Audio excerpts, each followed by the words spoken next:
Hi everybody, it's Jill with Peace, Love, and Scrapbooking doing an episode for Outnumbered 3 to 1.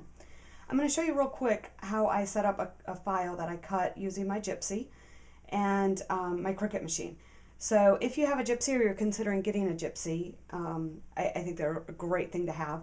And I'm going to show you real quick here. When you turn it on, you will have a screen that comes up, and this little Cricut bug will be one of your 4 choices.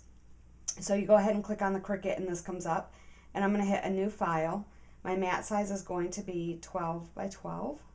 Actually, I'm going to go 12 by 6. I'll show you a little secret that I have here. So what I'm going to do, because I already know, is I'm going to click on the keyboard. I want Doodle Charms. And I want the bunny right here. But I don't want it to cut the eyes and the nose and the whiskers out. So I'm going to hit the shadow button, and it's just a plain bunny. So I'm going to take that, and then I know that I have a rectangle I can use on, there's probably plenty of them, I just know that there's one right here on Plantin School Book, and I have to hit the Shift key, and there's my rectangle. So I'm going to click on that, and I'm going to come over.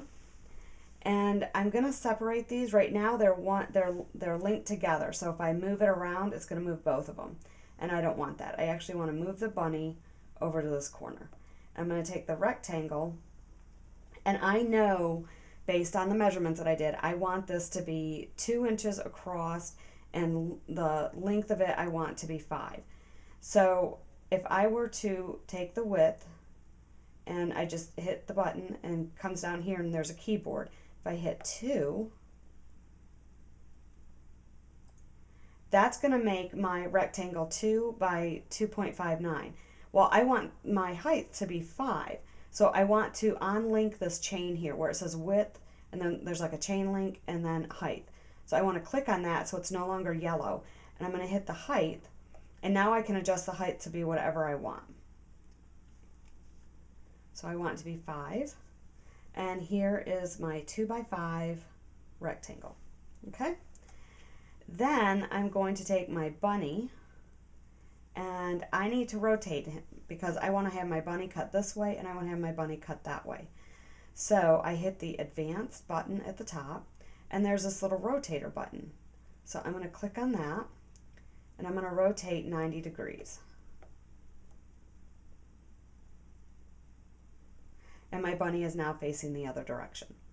Okay, so I'm going to go back to the basic tab, and I want to make sure that my height and width for the bunny are linked, because as I make it wider, I want it to be taller as well. Okay, and I know that I want this to be, I think it was approximately 5. Let's see if that works. I'm not going to get too worked up on the sizes since I do have this already saved. Oh, way too big. Another button that I can show you is you can shrink it down just by hitting this button here.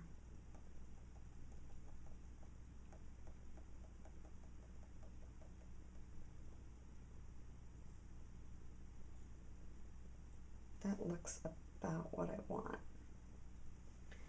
So I'm going to click on the rectangle, and I'm going to bring it up to, there's a dotted line. I don't know if you can see that or not, but it's green now. So I know that I've got 5 inches from that dotted line down. So I know that my center of my bunny, I want to be at 2.5 inches. So I click on the bunny, and I have 1 inch, 2 inch, so I'm about a half here, and I want it to be right in the middle of my ears. And I would say that's really good. Then what I want to do is I want to bring these together because I want to weld it. So I've overlapped my bunny and the rectangle. Okay, the next thing I want to do is I want a bunny on the other side as well. So I'm going to go back to my advanced button, and I'm going to hit this duplicate key. Okay, what it's going to do is it's going to make another bunny exactly the same size. However, I need to flip it so it's going the other way. And we have a flip button going this way, and we have a flip button going this way. So I'm going to hit this flip button here, and it flips the bunny. I'm then going to move it over, and again, I want to go 1, 2 and a half. So I'm going to want that bunny right about there. Okay, and again, it's overlapping just a little bit of the rectangle. Then what I want to do is I want to click on all the images. So now I have a square going around all the 2 bunnies and the rectangle. And I'm going to hit this weld button.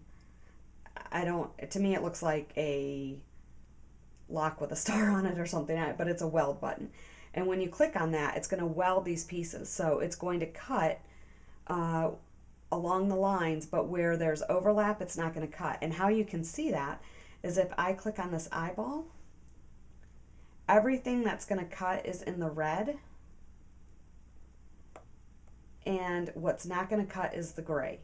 So it's going to come down the rectangle down here, it's going to stop here, and instead of continuing on the rectangle, it's going to cut the bunny and then come back and cut this part of the rectangle.